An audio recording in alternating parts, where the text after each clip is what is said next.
The Miracle on Ice was an ice hockey game during the 1980 Winter Olympics in Lake Placid, New York. It was played between the hosting United States and the Soviet Union on February 22, 1980, during the medal round of the men's hockey tournament.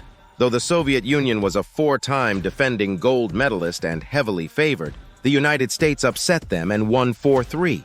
The Soviet Union had won the gold medal in 5 of the 6 previous Winter Olympic Games, and they were the favorites to win once more in Lake Placid. The Soviet team consisted of professional players with significant experience in international play.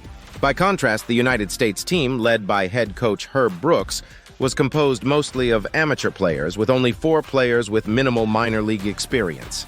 The United States had the youngest team in the tournament and in U.S. national team history. In the group stage, both the Soviet and U.S. teams were unbeaten. The U.S. achieved several surprising results, including a 2-2 draw against Sweden and a 7-3 upset victory over second-place favorite Czechoslovakia. For the first game in the medal round, the United States played the Soviets, finishing the first period tied at 2-2 and the Soviets leading 3-2 following the second. The U.S. team scored 2 more goals to take their first lead midway in the third and final period, then held on and won 4-3. 2 days later, the U.S. won the gold medal by beating Finland in their final game. The Soviet Union took the silver medal by beating Sweden. The victory became one of the most iconic moments of the Games and in U.S. sports. Equally well-known was the television call of the final seconds of the game by Al Michaels for ABC, in which he declared, "Do you believe in miracles? Yes." In 1999, Sports Illustrated named The Miracle on Ice the top sports moment of the 20th century. As part of its centennial celebration in 2008, the International Ice Hockey Federation, IUHF, named The Miracle on Ice as the top international ice hockey story of the past 100 years. 2 teams. The Soviet Union entered the Lake Placid Games as the heavy favorite, having won 4 consecutive gold medals dating back to the 1964 Games. In the 4 Olympics following their 1960 bronze medal finish at Squaw Valley, Soviet teams had gone 27-1-1, wins, losses, ties, and outscored their opponents 175-44. In head-to-head matchups against the United States, the cumulative score over that period was 28-7. The Soviet team had not lost a game in Olympic play since 1968. The Soviets were led by legendary players in world ice hockey, such as Boris Mikhailov, a top-line right winger and team captain, Vladislav Tretiak, the consensus best goaltender in the world at the time, the speedy and skilled Valery Kharlamov, and talented, dynamic players such as defenseman Vyacheslav Fetisov and forwards Vladimir Krutov and Sergei Makarov. From that team, Tretiak, Kharlamov, Makarov, and Fetisov were eventually enshrined in the Hockey Hall of Fame.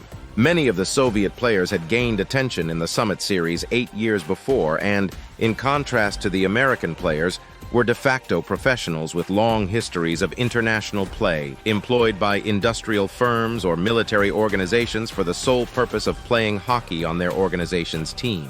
Western nations protested the Soviet Union's use of full-time athletes, as they were forced to use amateur, mainly college players, due to the International Olympic Committee's IOC amateur-only policy. The situation even led to Canadian withdrawal from the 1972 and 1976 Olympics, but the IOC did not change the rules until the late 1980s. U.S. head coach Herb Brooks held tryouts in Colorado Springs in the summer of 1979. Of the 20 players who eventually made the final Olympic roster, Buzz Schneider was the only one returning from the 1976 Olympic team. 9 players had played under Brooks at the University of Minnesota, including Rob McClanahan, Mike Ramsey, and Phil Verchota, while 4 more were from Boston University: Dave Silk, Jack O'Callahan, goaltender Jim Craig, and team captain Mike Eruzione.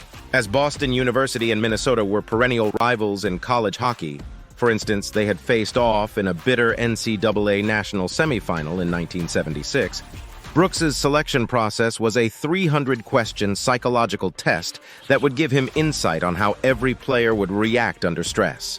Anyone who refused to take the test would automatically fail. Brooks had to select from 68 players who started the tryout. The average age of the U.S. team was 21 years, making it the youngest team in U.S. history to play in the Olympics, in addition to being the youngest team in the 1980 Olympic tournament. But Brooks knew the limits of every player. As forward John Harrington said, he knew exactly where to quit. He'd push you right to the limit where you were ready to say, "I've had it, I'm throwing it in." and then he'd back off. Brooks continued the organization by campaigning for the players' selection of Eruzione as the captain, and Craig had been the goalie for him in the 1979 World Championship tournament. Assistant coach Craig Patrick had played with Brooks on the 1967 U.S. national team. The Soviet and American teams were natural rivals due to the decades-old Cold War. In addition, President Jimmy Carter was at the time considering a U.S. boycott of the 1980 Summer Olympics, to be held in Moscow, Russia, in protest of the December 1979 Soviet invasion of Afghanistan.